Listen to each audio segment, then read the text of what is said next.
Rome is a city full of history going back more than 2,000 years. It's also a city full of trash that has to go somewhere. Now, much of it is heading to a spot right next to a famous historical site called Hadrian's Villa. As Adrian Pizzey reports, Italians are making a big stink over it. In the 2nd century AD, the Emperor Hadrian built this to escape the foul air of Rome. 18 centuries later, the stench is about to be brought here. City officials issued a form of imperial decree, declared an emergency to establish a landfill within sniffing distance of his home. The neighbors, of course, object. But this is more than just another case of not in my backyard. This backyard happens to be a UNESCO World Heritage Site, and some of the neighbors are unique as well. Prince Urbano Riario Sforza Barberini Colonna de Sciara is an actor and an environmentalist. This is one of the most precious areas of the entire world from an archaeological point of view. And it would be completely destroyed by this rubbish dump. It's like putting rubbish in the pyramids. Described as perhaps the most complex and important example of Roman architecture that has survived to the present day, the 250-acre site is bigger than the more famous Pompeii. The original complex had 30 buildings, including palaces, baths, a theater, temples, and libraries.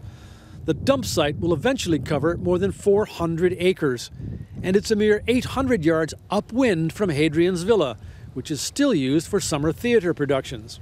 And probably all the international guests and everybody will have to have a mask if the wind blows in that direction. The garbage trucks are scheduled to start arriving in the new year, unless the prince and his neighbors can prevail. In some ways, history is on their side.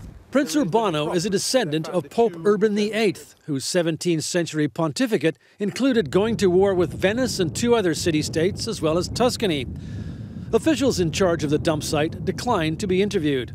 The prince says there's a good reason for that. They say there is an emergency, and so we have to put it somewhere. That's the excuse. The reality is that rubbish, it's a big, big, big business. You make a lot of money.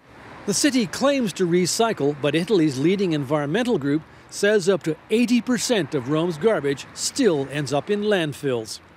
That lack of environmental concern has even turned an ancient symbol into a modern joke.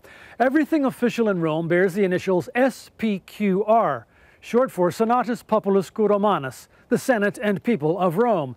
Today, SPQR is often translated as Sono porci questi Romani. They are pigs, these Romans. It wasn't always that way. Ancient Romans had clean water, for example, carried by aqueducts that still function. This one, the Aqua Vergine, is linked to famous Roman fountains, but its source is in the porous soil under the future landfill site and risks being polluted. A huge swathe of biological farmlands will also be endangered. The Enna family has been producing some of Italy's finest natural pecorino cheese here for 3 generations. We've invested everything in this place, Elisa Enna says.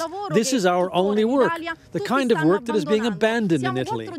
They can't go to the lengths Hadrian did to escape Rome's garbage, but his neighbors think neither they nor anyone else should bow to a modern imperial decree. This is not acceptable for me, and I hope also for you.